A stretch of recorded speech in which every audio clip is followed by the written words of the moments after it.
আরজিকর ময়না তদন্তে বিতর্কে ক্লুয়ের খোঁজে সিবিআই। এবার ডোমকেও সিবিআই তলব করেছে। সিজো কমপ্লেক্সে অপূর্ব বিশ্বাসের পাশাপাশি হাজিরা দিয়েছেন ওই ডোমও। ফরেন্সিক চিকিৎসক অপূর্বকে আজ ফের জিজ্ঞাসাবাদ করা হয়।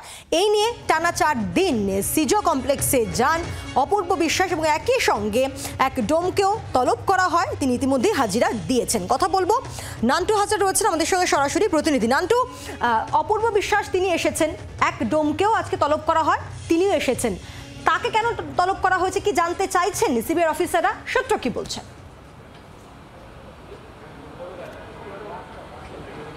দেখো, তোমাকে জানিয়ে রাখি যে আরজিকর হাসপাতালের খুন এবং ধর্ষণের ঘটনায় ইতিমধ্যেই সিবিআই যে তদন্ত শুরু করেছে, সেখানে এই যে পোস্টমর্টম নিয়ে যে একাধিক বিতর্ক তৈরি হয়েছে, সেখানে একাধিক অভিযোগ রয়েছে যে কেন তড়িঘড়ি এই পোস্টমর্টম করা হলো, সেখানে কোথাও কোনো চাপ দেওয়া হয়েছিল কিনা সেই বিষয় কিন্তু জানতে চাইছে সিবিআই আধিকারিকরা। এবং সেই কারণেই আজ 4 দিন অপূর্ব বিশ্বাস অর্থাৎ ফরেন্সিক মেডিসিনের যিনি অধ্যাপক, সেই অপূর্ব বিশ্বাস, তাকে আজকে চতুর্থ দিন জিজ্ঞাসাবাদ করা হচ্ছে। এবং অন্যদিকে আরজিকর হাসপাতালের যে ডোম, তাকেও কিন্তু জিজ্ঞাসাবাদ করা হয়েছে।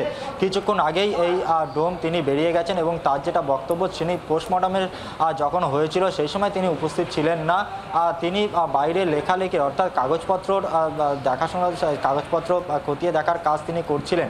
অর্থাৎ এই ডোম, তার কাছ থেকেও কিন্তু সিবিআই আধিকারিকরা জানতে চাইছেন যে এই যখন পোস্টমর্টম হয়েছিল সেই সময় কারা কারা সেই সময় সেই উপস্থিত ছিল মর্গে, এবং সেখানে দাঁড়িয়ে কোনো রকম তার উপরে কোনো প্রভাব খাটানো হয়েছিল কিনা, তার উপরে কি কি নির্দেশ ছিল এবং কাগজপত্র ঠিক নিয়ম মেনে হয়েছিল কিনা, সেই সমস্ত বিষয় যেমন একদিকে তার কাছে জানতে চাওয়া হচ্ছে, অন্যদিকে এই অপূর্ব বিশ্বাস, তাকে কিন্তু আজকে চতুর্থ দিন জিজ্ঞাসাবাদ করা হচ্ছে। এবং অপূর্ব বিশ্বাসের যে বিস্ফোরক অভিযোগ ছিল যে এক্স কাউন্সিলর বলে একজন, যে নির্যাতিতার বাড়ির এলাকার বাসিন্দা এবং নির্যাতিতার দুঃসম্পর্কের কাকু পরিচয় দিয়েছিল এবং তাকে থ্রেট করেছিল এবং হুমকি দিয়েছিল যে তড়িঘড়ি 9 তারিখের মধ্যেই পোস্টমর্টম করতে হবে, না হলে রক্তগঙ্গা বয়ে যাবে। এবং এই অভিযোগের পরেই দেখা গেল যে তারপরে লাগাতার আরও 3 দিন তাকে কিন্তু আজকে নিয়ে জিজ্ঞাসাবাদ করছে সিবিআই আধিকারিকরা। মূলত এই যে কোনো সেই প্রভাব খাটানো হয়েছিল কিনা পোস্টমর্টমের ক্ষেত্রে, যদি খাটানো হয়ে থাকে সেক্ষেত্রে কারা কারা সেখানে উপস্থিত ছিল সেই বিষয় যেমন জানার চেষ্টা করা হচ্ছে। অন্যদিকে যে এই পোস্টমর্টম যখন করার সময় কি কি তথ্য তারা পেয়েছিল, সেই তথ্যের ভিত্তিতে কোনো তথ্য লোপাট করা হয়েছিল কিনা, সেই বিষয়ে কিন্তু এই অপূর্ব বিশ্বাস তার কাছ থেকে জানতে চাইছে সিবিআই আধিকারিকরা। সেই কারণেই আজকে চতুর্থ দিন তাকে কিন্তু তলব করা হয়েছে। ইতিমধ্যেই তার জিজ্ঞাসাবাদ শুরু হয়েছে। অন্যদিকে যে ডোমকে তলব করা হয়েছিল তারা ইতিমধ্যেই বেরিয়ে গেছে। নান্টু, আমাদের সঙ্গে থাকা অর্থাৎ অপূর্ব বিশ্বাস, তিনি এখনো সিজো কমপ্লেক্সে রয়েছেন। সিবিআই ম্যারাথন জিজ্ঞাসাবাদের মুখোমুখি হচ্ছেন তিনি। তবে ডোম যাকে তলব করা হয়েছিল তিনি বেশ কয়েক ঘন্টা সিজো কমপ্লেক্সে ছিলেন, তারপরে এখন তিনি কিছুক্ষণ আগেই তিনি বেরিয়ে গিয়েছেন। তার বক্তব্য কি শুনবো।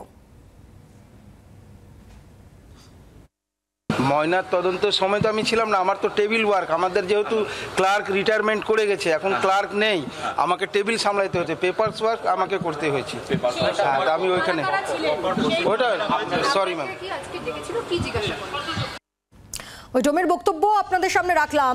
এরই পাশাপাশি অপূর্ব বিশ্বাস, এই নিয়ে চতুর্থতম দিন আজও সিজো কমপ্লেক্সে রয়েছেন অপূর্ব বিশ্বাস। কেন নিহত চিকিৎসকের যারা ময়নাতদন্ত করেছিলেন তাদের মধ্যে একজন অপূর্ব বিশ্বাস। রবিবার তাকে তলব করা হয়, রবি সোম মঙ্গলের পর আজ বুধবার আজও সিজো কমপ্লেক্সে রয়েছেন তিনি এবং বেশ কিছু গুরুত্বপূর্ণ প্রশ্নের উত্তর জানতে চাইছেন সিবিআই অফিসাররা। আপনাদের মনে থাকবে যে রবিবার বিস্ফোরক দাবি করেছিলেন অপূর্ব বিশ্বাস। তিনি বলেন যে তড়িঘড়ি ময়নাতদন্তের জন্য চাপ দেওয়া হয়েছিল এবং তার কাকু পরিচয় দিয়ে চাপ দেওয়া হয়েছিল। বলা হয়েছিল যে তাড়াতাড়ি ময়নাতদন্ত করতে হবে, না হলে রক্তগঙ্গা বইয়ে দেব।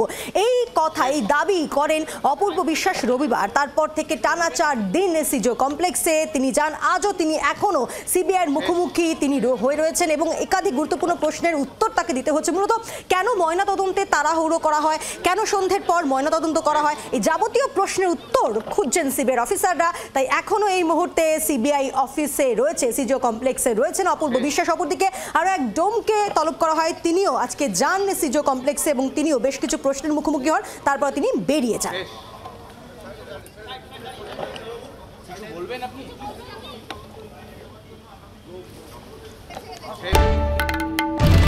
বাংলার আওয়াজ, বাঙালির আবেগ, জি 24 ঘন্টা।